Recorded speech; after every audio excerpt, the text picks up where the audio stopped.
Hello and welcome to the presentation for addressing the issue of panhandling through street-level social work. My name is Asa Reed. I am a master's student for sociology, applied sociology at Arizona State University. I began this back in July last year, 2017, after having done a fieldwork observation in the city of South Bend, Indiana, home of Notre Dame. I was also working out there at the time, and I had seen several panhandlers, which was growing in population. And I did my fieldwork observation through an organization called Downtown South Bend, which had just begun the implementation of street-level social work for the panhandlers in the area. They had done some research on it, which I'll be presenting to you. I expanded upon the research for this presentation. And the main audience for this is actually the mayors and members of city council. They're the ones who are voted into office, who are able to enact the changes necessary that can improve the image of cities, of communities, downtown areas. The members of city council and the mayor have that authority that this presentation and the policy brief is looking to meet. However, this presentation isn't limited to them. The people of a community should have some information, some awareness of what is going on. With that being said, let's dig in. I will attempt to not bore you with death by PowerPoint. So the issue at hand is panhandling, which since the 1980s and the recession of the 1980s has reached epidemic proportions. It first became large scale with the issue during the recession of the 1980s when homelessness was on the rise. That being said, a lot of communities in large cities such as New York, Chicago, LA, Cincinnati, San Antonio are concerned that panhandlers drive away business. Residents are concerned that panhandlers are dangerous. Part of this concern comes from aggressive panhandling. An increased presence of police does not help the situation at all because they are constantly out attempting to remove panhandlers from the streets. Panhandlers can become aggressive through several means. Extreme begging. They place themselves outside of businesses and ask for alms. I know myself, having lived near Chicago, I have been in Chicago off of Michigan Avenue with 2 or 3 panhandlers holding out cups asking for change, walking into and then later out of the same McDonald's. They were waiting for me to finish getting my meal, pay, get change, and then hit me up on the way out. At the time, I believe I was only 17. And it can be not frightening, but intimidating, especially if you're not aware of how to handle the situation. So, panhandlers at this point have become a large concern. And part of the concern stems from the issues in the 1980s. So if we look at the history of panhandling, we also have to look at the history of homelessness in the United States, particularly in urban areas. While there, of course, are going to be panhandlers in rural areas, they will not be in such numbers as they are in urban areas. And the larger the city, the more panhandling opportunities. So during the 1980s, we experienced a recession. Without getting too far into the politics of it, Ronald Reagan had instituted several policies that had resulted in a economic decline. Many people lost their homes, many people lost their jobs, and as a result became homeless. As the homeless population increased and the media began covering it more than what they had in the past in the 60s and the 70s, many people became more aware of it within their communities.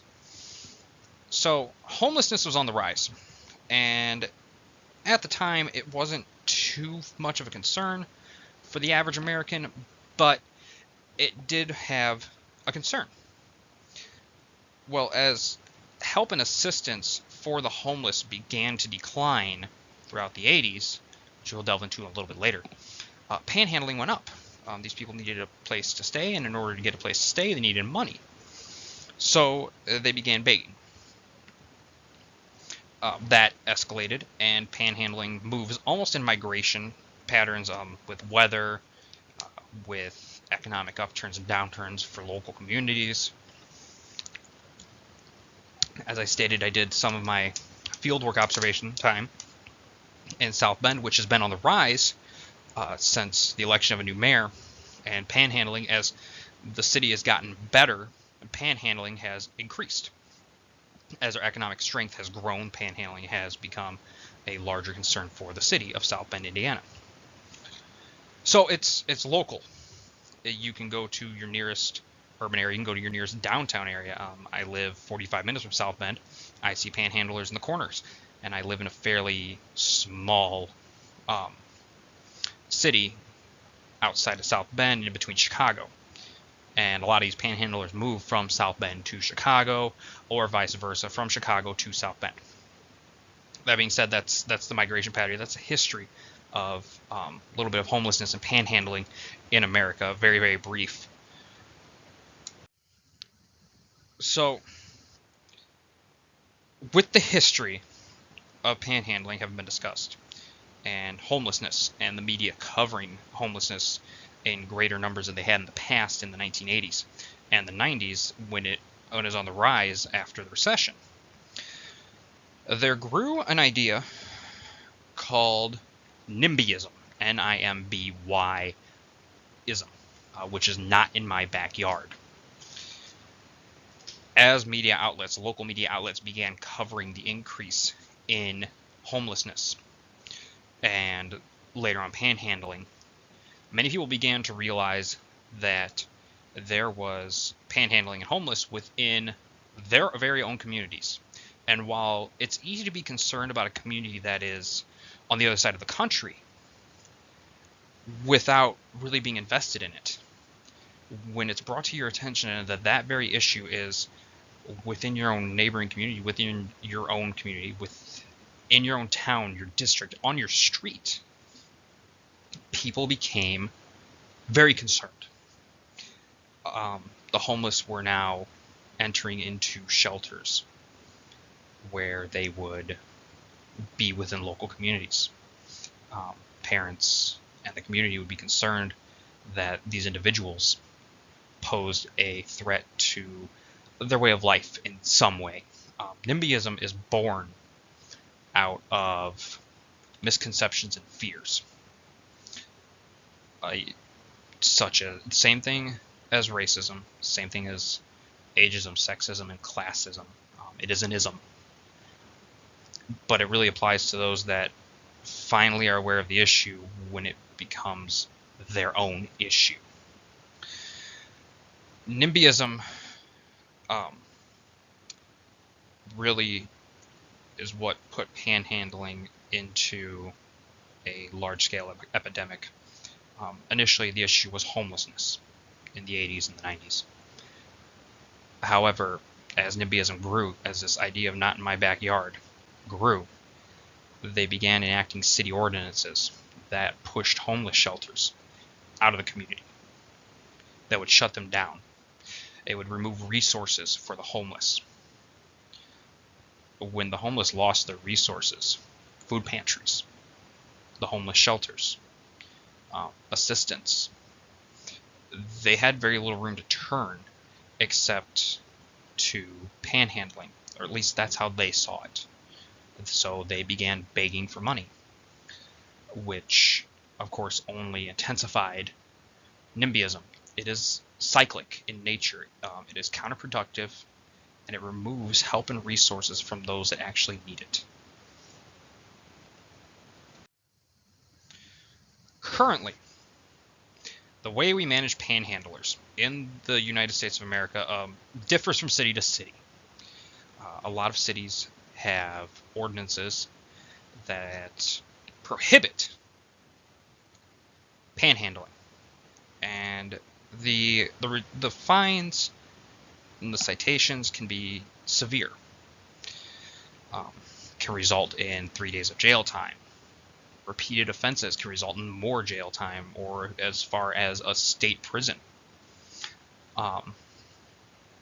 These city ordinances are meant to keep cities looking nice, communities happy, residents spending money in downtown districts, business owners happy.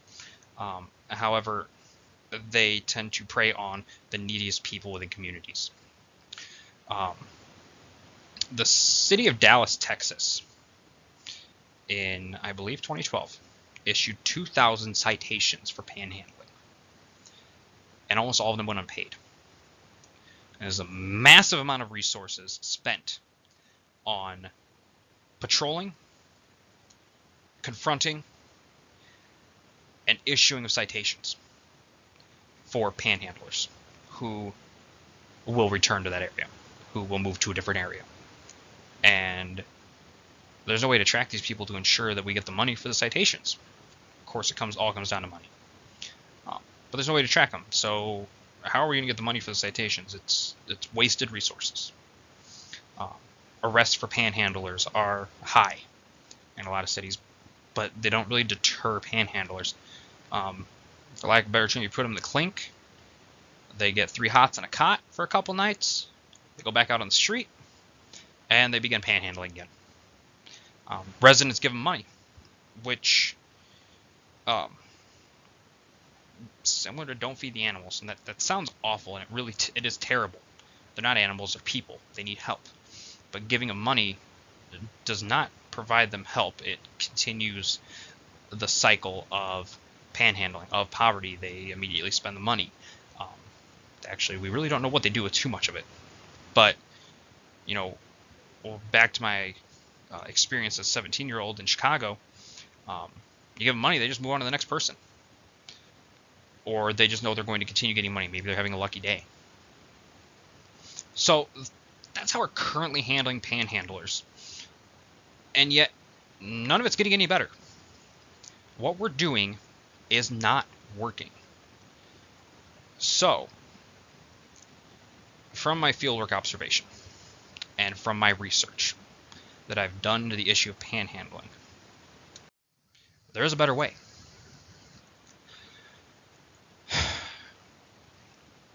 The organization Downtown South Bend introduced me to the idea of street-level social workers. And it piqued my interest into street-level social work and how it could help a community, how it could help a society. Street-level social work is a fairly simple concept. We incorporate businesses first to begin putting up signage, simple things, no panhandling, things to at least help deter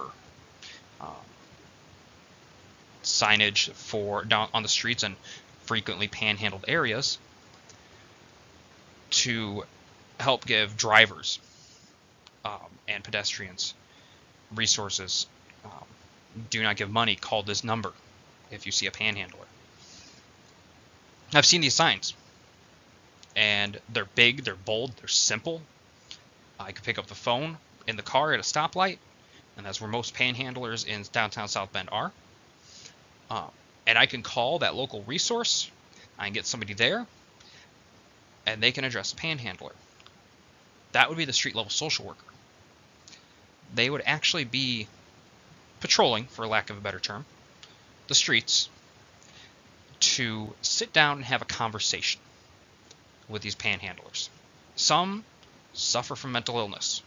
Some have families. Some have severe issues, medical issues, that prevents them from getting a job.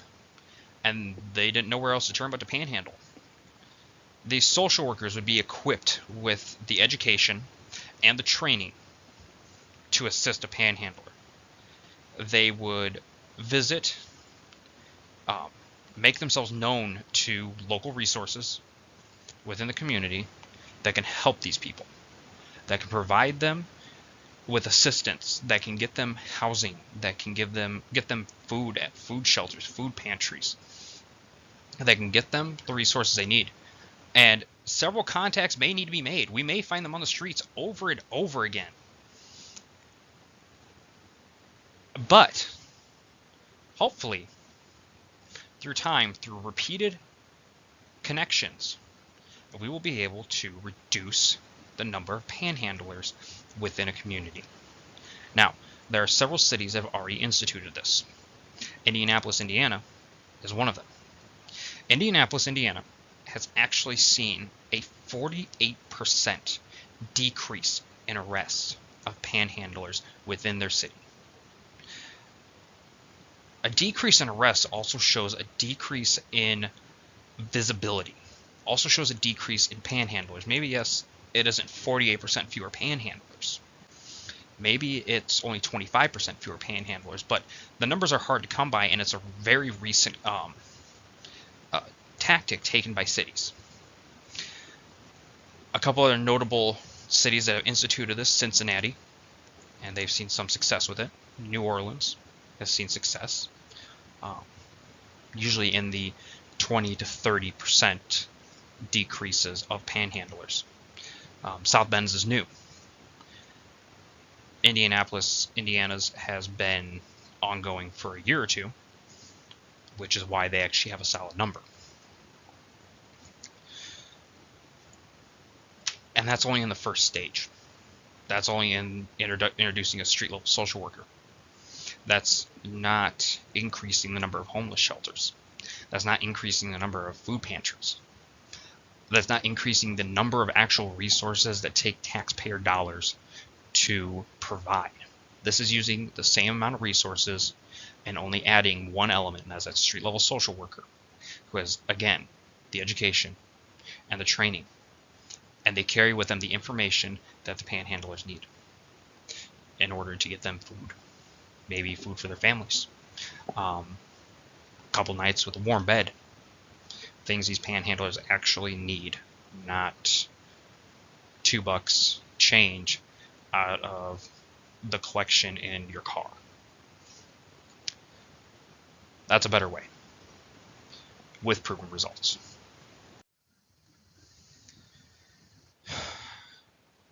In closing,